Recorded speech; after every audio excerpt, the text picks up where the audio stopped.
Hello, dear students. Today I am going to read your chapter number 9, A Bicycle in Good Repair, in your 7th class course book, Honeycomb. Let's start. A man I knew proposed one evening we should go for a long bicycle ride together on the following day, and I agreed. Narrator यहाँ पर बता रहा है कि एक शाम को एक व्यक्ति ने उनके किसी जानकार ने उसको प्रपोज किया कि वो नेक्स्ट डे एक बाइसाइकिल राइड के लिए चलते हैं और नरेटर इस बात के लिए हामी भर देता है। I got up early for me, I made an effort and was pleased with myself. और नरेटर कहता है कि उसने थोड़ा सा एफर्ट किया, थोड़ी सी कोशिश की और वो जल्दी उठकर तैयार हो गया और इस एफर्ट के साथ वो बहुत खुश भी था।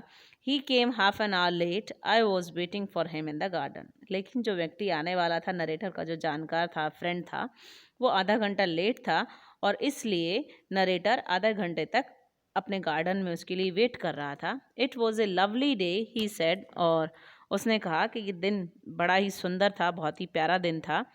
He said that's a good looking machine of yours, how does it run. और जब वो व्यक्ति आया नरेटर से मिलने के लिए, उसका फ्रेंड, तो वो कहता है कि ये जो तुम्हारी मशीन है ये तो काफ़ी सुंदर दिखती है। मशीन मतलब बाइसाइकिल। बाइसाइकिल को यहाँ पर वो मशीन बोल रहा है बार बार। और वो पूछता है नरेटर से कि ये कैसे चलती है। Oh, like most of them, I answered. और नरेटर ने कहा जैसे कि सभी साइकिल चलती हैं। Easily enough in the morning, goes a little stiffly after lunch. और नरेटर कहता है कि जैसी साइकिलें चलती हैं सुबह बिल्कुल स्मूथ चलती हैं और दोपहर के बाद थोड़ी सी स्टिफली हो जाती हैं, सुबह तो बहुत ही स्मूथ होती हैं। He caught hold of it by the front wheel and the fork and shook it violently. और वो नरेटर का फ्रेंड क्या करता है, अचानक से साइकिल को आगे से पकड़ता है, जो पहिए के पास दो डंडियां लगी होती हैं वहाँ से, और फ्रंट व्हील को बहुत बुरी तरह से हिलाने लगता है। I said don't do that, you will hurt it. और नरेटर कहता है, नरेटर ने कहा कि ऐसा मत करो, इससे इसको नुकसान पहुंचेगा मेरी साइकिल को। I did not see why he should shake it, it had not done anything to him. और नरेटर कह रहा है कि मुझे समझ में नहीं आ रहा था कि वो उसको क्यों हिला रहा था, इससे उसका क्या लेना देना था। Besides if it wanted shaking. और वो नरेटर कहता अगर मेरी साइकिल को ऐसे हिलाने की ज़रूरत भी हो, I was a proper person to shake it. तो जो सही व्यक्ति है इसको शेक करने के लिए, वो मैं ही हूँ। I felt much as I should had, he started waking my dog. और नरेटर जब ये देख ही रहा था, I was a proper person to shake it, ये तो लाइन हम कर चुके हैं। I felt much as I should had. और नरेटर को ऐसे लग रहा था जैसे उसके कुत्ते को किसी ने पीटना शुरू कर दिया हो। He said this front wheel wobbles. और वो कहता है कि जो फ्रंट व्हील है ये तुम्हारा, ये वुबलिंग करता है। वुबलिंग मतलब अनस्टेडीली चलना, इधर उधर जाना, सीधी दिशा में चलने की बजाय यहाँ वहाँ डोलना, इसी को कहते हैं वुबल करना। I said it doesn't, if you don't wobble it, it didn't wobble, as a matter of fact nothing worth calling a wobble. और नरेटर कहता है नहीं नहीं, ऐसा कुछ नहीं है, मेरा पहिया बिल्कुल भी इधर उधर नहीं डोलता है, सीधा चलता है ये, ऐसा कुछ भी नहीं है इसके साथ। He said this is dangerous, have you got a hammer? और लेकिन उसका फ्रेंड तो मानता ही नहीं इस बात से, और वो कहता है कि नहीं, ये बहुत खतरनाक है, क्या तुम्हारे पास कोई हैमर है, हथौड़ा है? I ought to have been firm, but I thought that perhaps he really did know something about the business. लेकिन फिर नरेटर सोचने लगता है कि हो सकता है इसको साइकिल के बारे में कुछ जानकारियां हैं। I went to the tool shed to see what I could find. When I came back, he was sitting on the ground with the front wheel between his legs. और पिक्चर में आपको दिख रहा होगा कि जब नरेटर टूल बॉक्स से, tool shade से ये सामान लेकर आता है, टूल्स लेकर आता है, चाबियां वगैरह, हैमर वगैरह, तो तब तक तो उसका फ्रेंड वो उसकी साइकिल को ऐसे टांगों के बीच में भींच के और पहिए को पकड़ के बैठा था।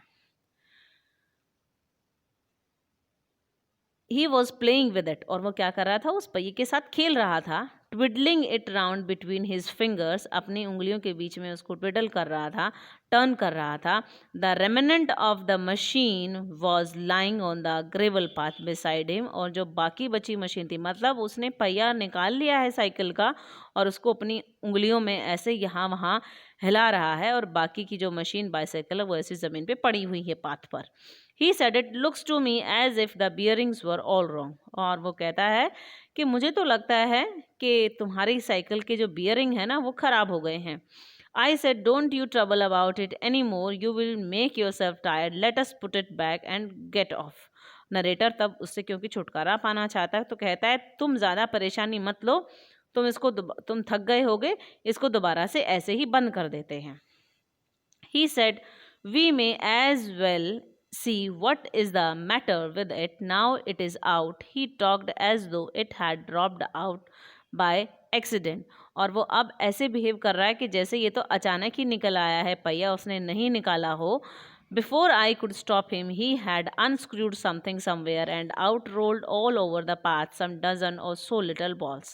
और फिर पता नहीं नरेटर की फ्रेंड ने क्या किया है साइकिल के साथ, क्या अनस्क्रू कर दिया है, कौन सा पेच खोल दिया कि चारों ओर गोलियां निकल के यहाँ वहाँ दौड़ने लगती हैं.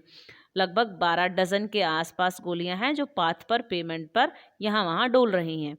Catch them, he shouted. वो कहता, पकड़ो उनको, पकड़ो. We must not lose any of them. He was quite excited about them.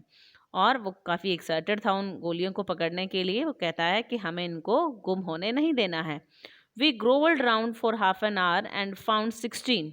और वो यहाँ वहाँ क्रॉल करके घुटनों के बल रेंग रेंग के उनको लगभग 16 गोलियाँ मिलती हैं आधे घंटे में. He said he hoped we had got them all because if not it would make a serious difference to the machine. और नरेटर का दोस्त कहता है कि आशा करता हूँ कि हमें सभी गोलियां मिल गई हूँ, अगर ऐसा नहीं होगा तो मशीन के साथ तो कुछ ज़्यादा ही नुकसान हो सकता है, उसको ये डिफ़िकल्टी हो सकती है उसके लिए. I put them for safety in my head. It was not a sensible thing to do, I admit. और नरेटर कहता है कि मुझे ये बिल्कुल भी सेंसिबल नहीं लगता है. और नरेटर ने वो गोलियां क्या किया है उनको अपनी टोपी में उनको डाल लिया. लगभग 16 गोलियां उनको मिल गई हैं. He then said that while he was about it, he would see to the chain for me and at once began taking off the gear case.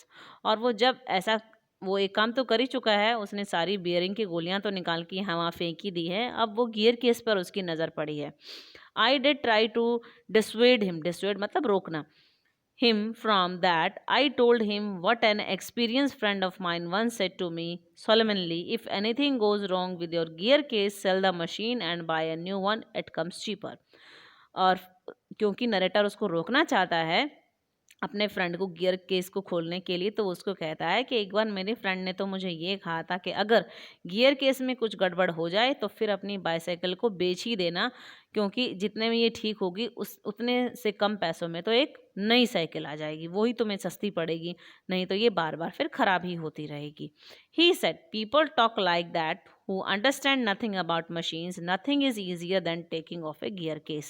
लेकिन नरेटर का ये फ्रेंड बिल्कुल भी इस बात से सहमत नहीं होता है और उसको ही उल्टी पट्टी पढ़ाता है. क्या कहता है कि जिन लोगों को मशीन्स के बारे में कुछ नहीं पता, बाईसाइकिल्स के बारे में कुछ नहीं पता ना, वही इस तरह की बातें करते हैं. गियर केस को खोलना तो बहुत ही आसान है, इससे आसान तो कोई चीज़ ही नहीं है.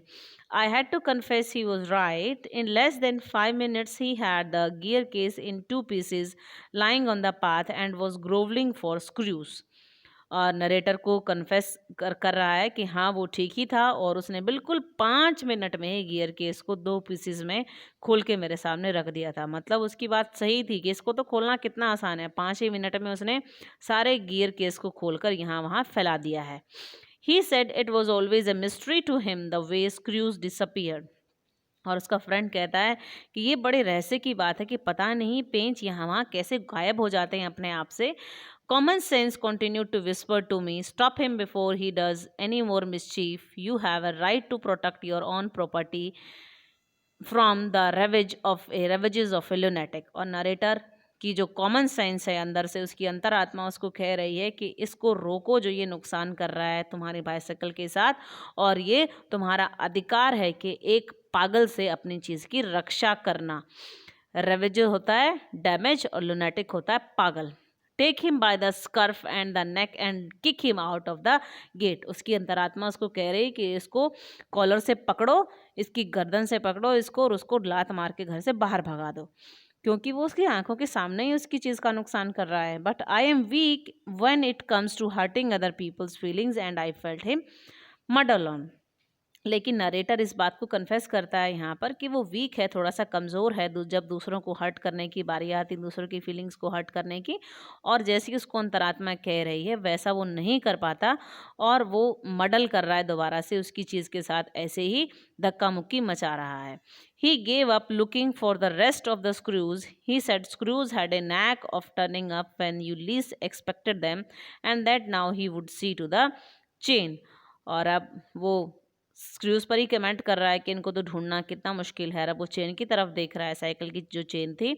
ही tightened it till it would not move, और वो चेन को इतना टाइट कर देता है कि वो अब मूव भी नहीं कर पाती है, मूव भी नहीं कर रही है. Next he loosened it until it was twice as loose as it was before, और फिर चेन को इतना ढीला कर देता है कि इससे तो आधी वो पहले थी, अब दुगना ढीला कर देता है जब वो चल रही थी, चलने की कंडीशन में थी. Then he said we had better think about getting the front wheel back into its place again. और फिर उसका फ्रेंड कहता है कि अच्छी बात तो ये होगी कि हाँ, अब हम इसके पहिए को भी डाल देते हैं दोबारा से आगे. I held the fork open and he worried with the wheel. और नरेटर ने क्या किया, आगे से फोर्क को पकड़ा और उसको ऊपर उठा लिया, और जो उसका फ्रेंड था उसके हाथ में पहिया था. At the end of 10 minutes I suggested he should hold the fork and that I should handle the wheel and we change places. और फिर वो प्लेसेस चेंज कर लेते हैं, कभी वो फोर्क को पकड़ता है वो पहिए को, और कभी आपस में वो ऐसे ही अपनी पोजीशंस चेंज कर रहे हैं बार बार. At length we did get the thing into position, और थोड़ी थोड़ी तो वो उनकी चीज़ जो थी पोजिशन में आ रही थी. पहिया देखिए पिक्चर में आपको दिख रहा होगा कैसे वो पहिए को डाल रहा है. And the moment it was in position he burst out laughing, और जैसे ही पहिया ठीक पोजिशन पे आने लगा वो पागलों की तरह हंसने लगा.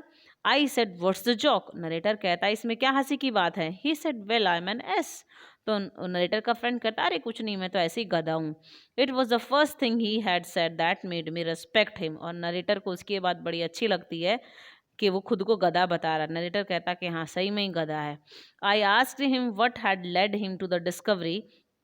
मैं उससे पूछना चाहता हूँ कि उसने क्या, किस लिए ये डिस्कवरी की मेरी बाइसाइकिल के साथ जो सब कुछ तोड़ मरोड़ दिया. He said we have forgotten the balls. और फिर वो कहता कि अरे हम तो बॉल्स ही भूल गए. I looked for my bat hat, क्योंकि अब उन्होंने पहिया तो डाल दिया लेकिन पहिए के अंदर बियरिंग भी तो था और उसमें कुछ गोलियां भी तो थी, वो तो बाहर पड़ी हुई थी. और वो I looked for my hat, फिर नरेटर जो अपनी हैट को ढूंढता है जिसमें उसने गोलियां रखी थी. It was lying topsy turvy. Topsy turvy मतलब ऊपर का नीचे, उल्टा पुल्टा.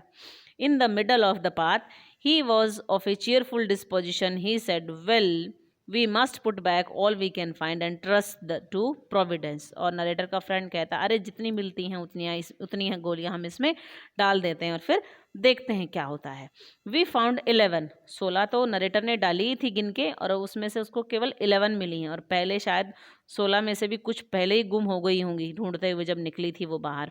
We fix 6 on one side and 5 on the other. एक तरफ 6 लगा ली, एक तरफ 5 लगा ली. And half an hour later the wheel was in its place again. आधे घंटे में पहिया दोबारा से अपनी जगह पर आ जाता है. It need hardly be added that it really did wobble now. और नरेटर कहता कि अब मैं कहूँगा कि अब अच्छे से हिल रहा है पहिया. A child might have noticed it. He said it would do for the present. और ये पहिया अब ज़रूर यहाँ से वहाँ हक्का बक्का होके चल रहा है, इधर उधर डोल रहा है. I said watching you do this is of real use to me. It is not only your skill that fascinates me, it is your cheery confidence in yourself, your inexplicable hopefulness that does me good. और narrator कहता है कि तुम्हें ये ऐसे करते हुए देखना मुझे बिल्कुल फैसिनेट कर रहा था कि तुम कैसी स्किल है तुम्हारे अंदर और कितना ओवर कॉन्फिडेंस है तुम्हें अपने ऊपर. Thus encouraged, he set to work to reflex the gear case. He stood the bicycle again in the house and worked from the offside. और दोबारा से फिर वो साइकिल के साथ दोबारा से गियर केस में लग गया. अब then he stood it against a tree. फिर उसने उसको एक पेड़ के साथ खड़ा कर दिया. And worked from the one side. Then I held it for him. और फिर नरेटर ने उससे साइकिल ले ली. While he lay on the ground with his head between the wheels and worked at it from below and dropped oil upon himself. फिर वो अपने ऊपर इस प्रक्रिया में जब उसको बांध रहा है, ठीक कर रहा है, तो अपने ऊपर तेल भी डाल लेता है. Then he took it away from me and doubled himself across it till he lost his balance and slid over on to his head then he lost his temper and tried bullying the thing. और फिर वो जो है अब धक्का मुक्की हो रही है, कभी बाईसाइकिल में से तेल निकल के गिर रहा है, कभी गोलियां गुम हो रही हैं, तो काफ़ी परेशान हो गया वो खुद भी। Then he lost his temper, और फिर उस नरेटर के फ्रेंड का टेम्पर लूज हो जाता है, उसको गुस्सा आ जाता है। And tried bullying the thing, और फिर वो साइकिल को बुली करने की कोशिश करता था। Bicycle I was glad to see showed spirit, और नरेटर कह रहा है कि मुझे खुशी हुई कि मेरी बाईसाइकिल भी कुछ स्पिरिट दिखा रही थी, वो भी अपनी आत्मा को प्रदर्शित कर रही थी। And the subsequent proceedings degenerated into little else than a round and tumble fight between him and the machine। और फिर साइकिल और उसके बीच में लड़ाई चल रही थी। अब मशीन भी शायद ऐसे लग रहा है जैसे साइकिल भी उससे बदला ले रही है, कभी उसके ऊपर गिर रही है, कभी तेल निकल के गिर रहा है उसके ऊपर। One moment the bicycle would be on the gravel path and he on top of it. एक बार तो क्या होता कि बाइसाइकिल नीचे होती और वो उसके ऊपर होता, और दूसरी बार में क्या होता, पोजीशन चेंज हो जाती, the position would be reserve, बदल जाती, वो नीचे होता और बाइसाइकिल उसके ऊपर होती। He on the gravel path, the bicycle on him. Now he would be standing flushed with victory, the bicycle firmly fix between his legs. अब उसने बाइसाइकिल को अच्छे से फिक्स कर लिया था अपने पैरों के बीच में। The bicycle firmly fix between his legs but his triumph would be short lived, लेकिन उसकी विजय कुछ ही देर की थी। By a sudden quick moment it would free itself and turning upon him, थोड़ी देर में फिर से ढीली हो जाती बाइसाइकिल और उसके ऊपर गिर जाती। हिट हिम शार्पली, उसने उसको बहुत जोर से हिट किया बाइसाइकिल ने, over the head with one of its handles, एक हैंडल के साथ। At a quarter to one, dirty and disheveled, cut and bleeding, he said, I think that will do, and rose and wiped his brow। और उसको थोड़ा सा cut भी लग जाता है साइकिल का, क्योंकि हैंडल लगा है उसके माथे पर और खून भी निकलने लगता है। और वो फिर उठता है और अपनी आईब्रो को साफ करता है, वाइप करता है। The bicycle looked as if it also had enough of it, और बाइसाइकिल भी ऐसे लग रहा है जैसे थक चुकी है, बहुत कुछ सह चुकी है। Which had received most punishment it would have been difficult to say, और बाइसाइकिल ने तो ज़रूरत से ज़्यादा ही पुनिशमेंट सही है आज। I took him into the back kitchen where so far as was possible, और नरेटर उसको उठा के बैक किचन में लेके जाता है बाइसाइकिल को। ही क्लीन्ड हिमसेल्फ, और नरेटर का जो फ्रेंड था वो भी अपने आप को साफ करता है। Then I sent him home, और फिर नरेटर राइटर जेरोम अपने उस फ्रेंड को वापस घर भेज देता है कि आज के लिए तो इतना ही काफ़ी था। Thank you for watching.